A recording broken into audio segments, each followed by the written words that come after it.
ஓம் சாய்ராம், ஜெய் சாய்ராம். என் அன்பு குழந்தையே, உன்னுடைய வாழ்வில் ஒரு அதிசயம் நடக்கப் போகின்றது. 2 மாதத்திற்கு பிறகு உன் வாழ்க்கை அடியோடு மாறப்போகிறது. இதை நீங்கள் கேட்கும்போது மிகவும் கவனமாக கேளுங்கள். உங்களுடைய மனதை ஒருநிலைப்படுத்தி பின்னர் கேளுங்கள். அப்போதுதான் உங்களுக்கு ஒரு தெளிவு பிறக்கும். நிச்சயம் இது நடக்கும். இது பயனுள்ள பதிவு. தவறாமல் கேளுங்கள். உன்னை வாழ்த்த மனம் இல்லாதவர்கள் இருப்பார்கள். அவர்களை பற்றி நீ கவலைப்படாதே. நீ எதை செய்தாலும் அதில் ஒரு குறையை கண்டுபிடிக்கக்கூடிய மனிதர்களும் இருந்து கொண்டுதான் இருப்பார்கள். அதையும் நீ பெரிது பண்ணாதே. உன்னுடைய லட்சியம் எதுவோ அதை நோக்கி உன்னுடைய பயணம் இருக்கட்டும். அந்த பயணத்திலேயே நீ போய்கொண்டிரு. ஒன்றை மட்டும் நீ தெரிந்து கொள். ஒவ்வொரு மனிதனும் தனித்தனி ஜென்மங்கள், தனித்தனி பிறவிகள், தனித்தனி ஆன்மாக்கள். அவர்களுக்கென்று தனித்தனி ஆசபாசங்கள் எல்லாம் இருக்கும், குணங்களும் இருக்கும். அதன் வழியில்தான் அவர்களின் பயணமும் இருக்கும். அவர்களை ஒழுங்குபடுத்துகிறேன் என்று வேதனைகளை நீ சுமந்து கொள்ளாதே. அவர்கள் போகும் வரை போய்கொண்டே இருக்கட்டும். போய் ஒரு அனுபவத்தை பெற்ற பின் திரும்பி வருவார்கள். அதுவரை நீ பொறுமையாக இருக்க வேண்டும். அவர்கள் போன பாதை நல்லதா கெட்டதா என்பதை அவர்களாக உணர்ந்தால்தான் அவர்களுக்கு ஒரு உண்மை தெரியும். அந்த உண்மையை நீ முன்கூட்டியே சொன்னால் உன்னை அவர்களுக்கு பிடிக்காது. இதுதான் வாழ்க்கையின் தத்துவ உண்மையும் கூட. அவர்களது பூர்வ புண்ணியத்தின் அடிப்படையில்தான் அவர்களின் குணங்களும் செயல்களுமே இருந்து கொண்டிருக்கும். அது உடன் பிறந்தவர்களாக இருந்தாலும், நண்பர்களாக இருந்தாலும், கணவன் மனைவியாக இருந்தாலும், பெற்ற குழந்தைகளாக இருந்தாலும், பேரன் பேத்திகளாக இருந்தாலும், எந்த உறவாக இருந்தாலும் அவர்களது பிறவி குணம் ஒருபோதும் மாறாது. எதை செய்ய இந்த பூ உலகிற்கு வந்தார்களோ அதை செய்வதுதானே அவர்களின் விதி. அதை நீ மாற்றி அமைக்க முடியுமா? ஒதுங்கி நின்று வேடிக்கை மட்டும் பார். வந்த பாசத்தில் உள்ளே விழுந்து அறிவுரை சொல்லுகின்றேன் என்ற கெட்ட பெயரை சம்பாதித்து கொண்டிருக்காதே. அவர்களுக்கு அனுபவம்தான் குரு. அந்த அனுபவம் ஏற்பட்ட பிறகு தன்னை மாற்றிக்கொள்வதற்கு அவர்களுக்கு விதி இருந்தால் தன்னை திருத்திக் கொள்வார்கள். அதுவரை நீ பொறுமையாக இரு. செயற்கையாக ஒரு குணத்தை உருவாக்கி உன்னிடம் அன்பை காட்டினாலும் தான் யார், தன்னுடைய குணம் என்ன என்பதை ஒரு நாள் நிச்சயம் வெளிப்படுத்தி விடுவார்கள். எதையும் ஏற்றுக்கொள்ளும் பக்குவத்தோடு இருந்து கொள்ள நீ பழகிக்கொள். நாம் வந்து போகும் உலகத்தில் பிறந்திருக்கின்றோம். அவரவர்களுக்கு என்ன வேஷம் கொடுக்கப்பட்டிருக்கின்றதோ அதுதான் செய்து கொண்டும் இருக்கின்றோம்.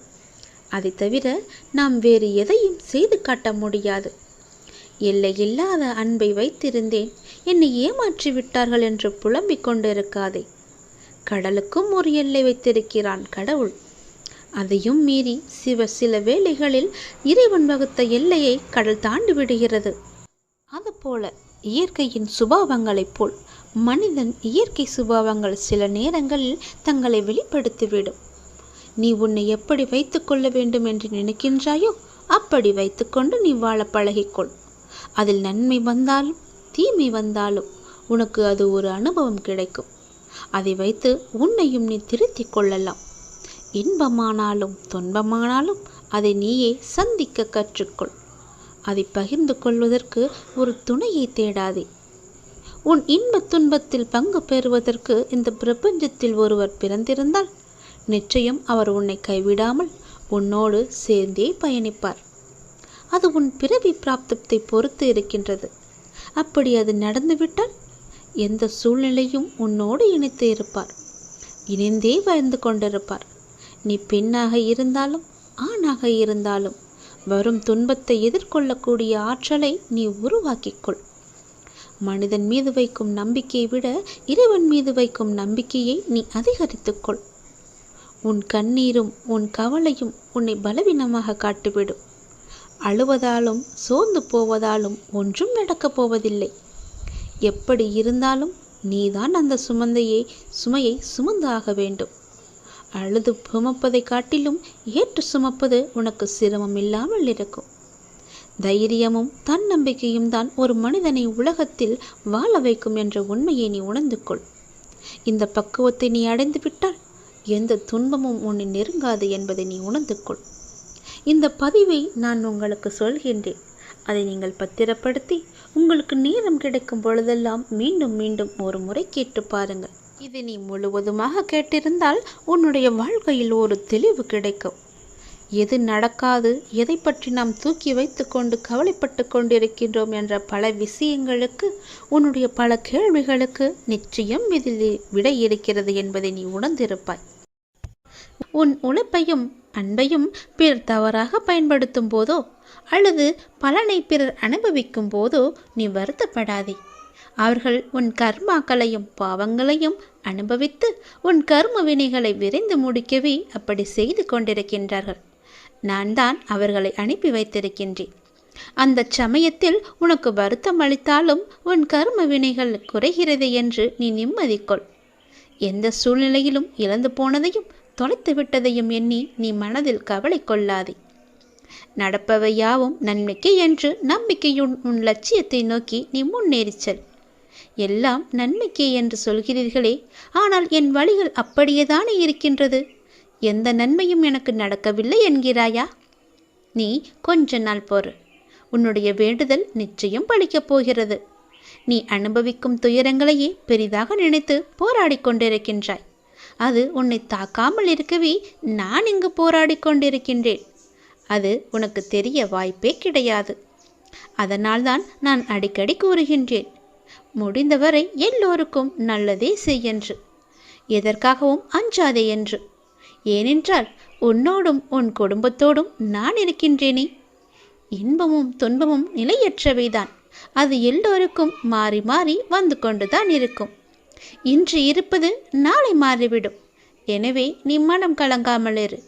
இன்றைய துன்பத்தை நினைத்து நாளைய இன்பத்தை நீ தொலைத்து விடாமல் இருக்க வேண்டும். அதற்காகத்தான் சொல்கிறேன். உனது நலனை விரும்புகின்ற நான் உனக்கு நன்மையை மட்டும்தான் செய்வேன் என்பதில் நீ உறுதியான நம்பிக்கையோடு இரு. கவலையே படாதே. நான் இருக்கின்றேன். என்றும் எங்கெங்கும் எப்போதும் என்றென்றுமே உன்னோடு. உனக்கு நல்லது மட்டுமே நடக்கும். நீ என் பரிபூர்ண அருள் முழுவதையும் பெற்றுவிட்டாய். என் ஆசீர்வாதத்தையும் அன்பையும் நீ பெற்றுவிட்டாய். உன்னுடைய பக்தியால் நான் உனக்கு அடிமையாகிவிட்டேன் என் தங்கமே. என்னிடத்தில் நீ பக்தி செய்ததால் நீ வருவாய். நிச்சயம் தொண்டு செய்வாய். அதன் மூலம் நான் உன்னிடத்திலேயே நான் ஐக்கியமாகி விடுவேன்.